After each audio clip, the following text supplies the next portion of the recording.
It's been 1 week since a Grand Rapids police officer shot and killed 26-year-old Patrick Lyoya during an alleged traffic stop. Michigan State Police continue to investigate what happened, and we learned today the officer still has not been questioned. A spokesperson says the reason why is unknown. 13 on your side's Carla Byron joins us now to break down the timeline of events. Carla. Yeah, we're going to take a look back to day one of this shooting death investigation, leading up to today, where the case has drawn the attention of a national civil rights attorney. Monday, April 4th, around 8 a.m., a Grand Rapids police officer initiates a traffic stop on a car near the intersection of Griggs and Nelson Southeast. Police say the driver exited the car, ran away, and the officer gave chase. A lengthy struggle ensued between the officer and that person, and the officer discharged his weapon, killing the driver of that vehicle. During the struggle, the officer lost his body-worn camera. We can see that the camera is still on scene and it is still activated, so we are anxious to recover that camera and review that video. The investigation was turned over to Michigan State Police. Later that afternoon, the city manager, mayor, police chief, and director of oversight and public accountability addressed the incident. The police officer involved in this by contract has 72 hours to make a statement to the Michigan State Police. That's common in the police field, to give the officer 2 full sleep cycles so that they can give a clear truthful response to the questions. Police stated the vehicle had a license plate not registered to that vehicle. Body-worn and in-car camera footage were recovered, as well as video from private sources. I intend to release the video as soon as feasible.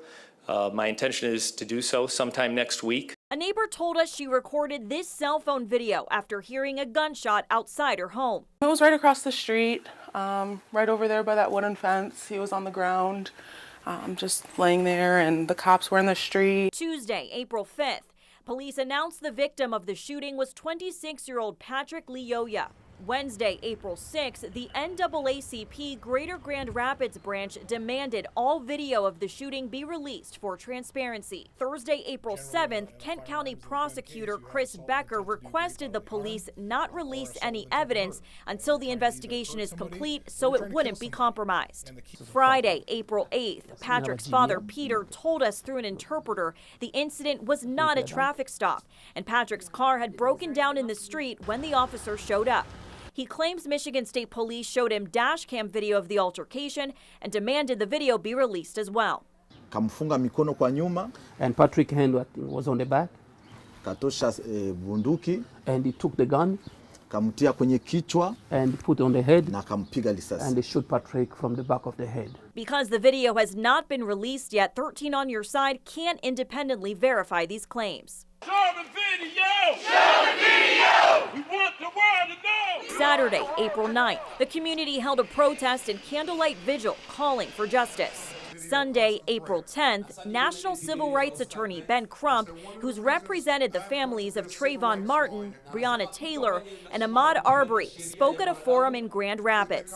He continued calls for justice and has since been retained by Patrick's family. It was a traffic stop. You should not be sentenced to death over a traffic stop.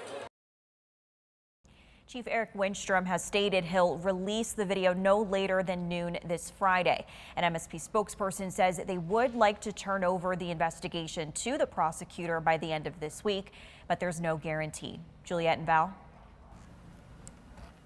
As the situation continues to unfold each day, we're hearing reaction from people, including lawmakers. Today, 13 on your side reporter Keely Lovern spoke to Senator Gary Peters about Patrick Lyoya's death.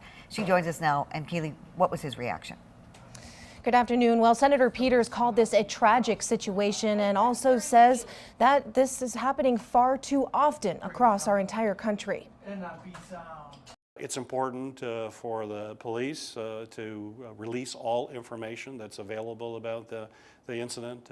Whenever a tragic incident like this occurs, it damages the trust that people have in their police force, and having a police force that's held with trust in a community is absolutely essential. So I would hope that all of the facts come out, the video comes out, and there's complete transparency. Now, Senator Peters did end by saying that if there's evidence of any wrongdoing, anyone involved in that wrongdoing should be held accountable. Thank you, Keely. As we wait for the release of that body camera footage from the fatal shooting, we will continue to cover any new developments and bring them to you both on air and online when we get them.